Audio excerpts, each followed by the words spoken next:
ခုကမှာတော့စစ်သားတွေရဲဝန်ထမ်းတွေဟာ၎င်းတို့တာဝန်ကျရာနယ်နိမိတ်ပြင်ပသူသွာလာရမှာတာမန်အရက်သားလိုဟန်ဆောင်ပြီးသွာလာနေကြရပြီဖြစ်ပါတယ်။ရန်ကုန်မြို့တွင်အုပ်ချုပ်ရေးမှုတွေစစ်ရရှိဟောင်းကြီးတွေစစ်ကောင်စီလက်ပါစီလို့ယူဆရသူတွေကိုမြို့ပြပျောက်ကြားဖွဲ့တွေကမကြာခဏပြစ်ခတ်တပ်ဖြတ်နေတဲ့အတွက်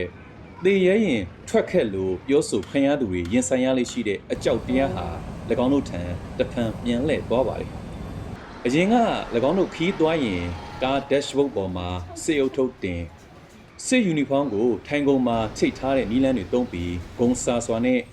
၎င်းတို့ဟာဘယ်သူဘယ်ဝါဘယ်ဌာနကဖြစ်တဲ့အကြောင်းပြုမှုသွားလာလေးရှိခဲ့ကြပါတယ်။လက်ရှိမှာတော့၎င်းတို့အဓိကသုံးပြုနေတဲ့ရန်ကုန်မန္တလေးအမြန်လန်းနဲ့လမ်းဟောင်းမှာတော်လိုင်းအင်အားစုတွေခြေချနိုင်တဲ့နေရာတွေဖြစ်လာပြီး၎င်းတို့ကိုယ်တိုင်မကြာခဏဟန်တာစစ်ဆေးခံနေရပြီဖြစ်ပါတယ်။ပြီးခဲ့တဲ့ဇွန်လ10ရက်နေ့ကရန်ကုန်မန္တလေးမြန်လန်းမိုင်းတိုင်း260နှစ်အနီးမှာနန်းဆန်လေးတက်သို့သွားမဲ့စီသေးရင်နဲ့စစ်သားတချို့ကိုတော်လိုင်းအင်အားစုကဖမ်းဆီးရမိခဲ့ပါတယ်။ဇန်နဝါရီလဆန်းပိုင်းကလည်းစောက်လို့ရေးဝန်ကြီးဌာနမှလက်ထောက်ညွှန်ကြားရေးမှူးဦးတန်းထွန်းကိုရန်ကုန်မန္တလေးအမြန်လမ်းမပေါ်မှာတော်လိုင်းရေးဖွဲ့ကဖမ်းဆီးလိုက်ပါတယ်။အလားတူ2024ခုနှစ်ဒီဇင်ဘာလ29ရက်နေ့မှာလည်းအမြန်လန်းမိုင်းတိုင်းအမှတ်260နှစ်မှာမိသက်ဦးစီးဌာနမှညွှန်ကြားရေးမှူးရွှေဘနဲ့ဒေါက်ခင်နွဲ့ရွှေဒီဇင်ဘာလ30ရက်နေ့မှာထောက်ပုတ်တက်မှတက်ချက်တဦးစစ်သားတဦးနဲ့ဗိုလ်ကြီးတဦးရဲ့ဇနီးဖြစ်သူတို့ကိုတော်လှန်ရေးအဖွဲ့တွေကဖမ်းဆီးခဲ့ပါတယ်။အာဏာသိမ်းစစ်ကောင်ဆောင်ကိုယ်တိုင်နေပြည်တော်မှာလုပ်တဲ့အခမ်းအနားတွေတက်ရောက်ရင်လုံခြုံရေးအထူးတင်းကျပ်လေးရှိပြီးအခမ်းအနားကျင်းပရာခန်းမမှာလည်း drone နဲ့တိုက်ခိုက်မခံရစေဖို့ဂျမ်မာလို့ခေါ်တဲ့ drone ခွင်းကိရိယာတွေတက်ဆင်ပြီးကာကွယ်ထားရပါတယ်။နေပြည်တော်ပြင်ပသို့တွားရောက်တဲ့စစ်ကောင်စီဝန်ကြီးတွေနဲ့ကောင်စီဝင်တွေကိုလည်းလုံခြုံရေးဂရုစိုက်ကြဖို့စစ်ကောင်ဆောင်ကိုယ်တိုင်မှာကြားလေးရှိတဲ့အကြောင်းကောင်စီဖွဲ့ဝင်တဦးရဲ့ရုံးဖွဲ့ဝင်တူကပြောပါတယ်။စစ်ကောင်စီဟာ၎င်းတို့ရုံးဆိုင်ရာနေပြည်တော်အဝင်တိုးဂိတ်မှာခီးသည်တွေကိုမှတ်ပုံတင်နဲ့တိုက်ဆိုင်စစ်ဆေးပြီးမှဝင်ခွင့်ပြုသလိုရန်ကုန်အဝင်အမြန်လန်းအစမှာလည်းလုံခြုံရေးအထူးတင်းကျပ်စစ်ဆေးလေးရှိပါတယ်။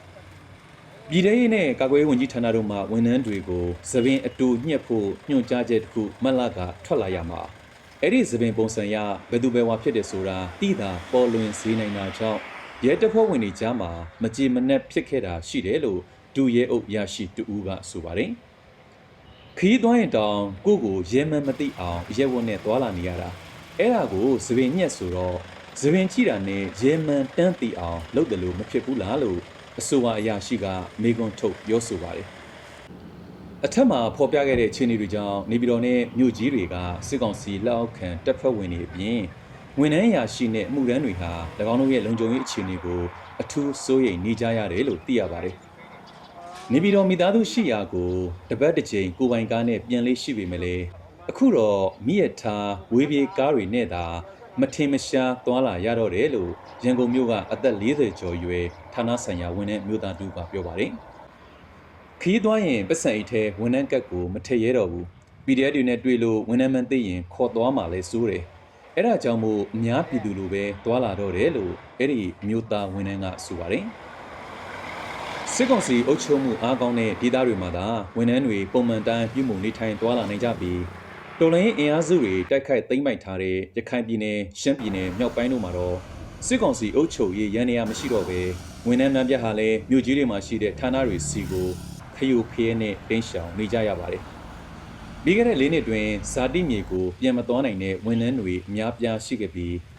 းမှတ်ပုံတွေမော်ကအလုတ်ကင်ဖော်ပြချက်ကိုပြင်ဆင်ပြောင်းလဲမှုတွေလုပ်လာကြတယ်လို့လူဝင်မှုကြီးကြပ်ရေးဌာနဝန်ထမ်းတွေနဲ့ဒီဌာနနဲ့နှိစက်သူတွေကပြောပါတယ်။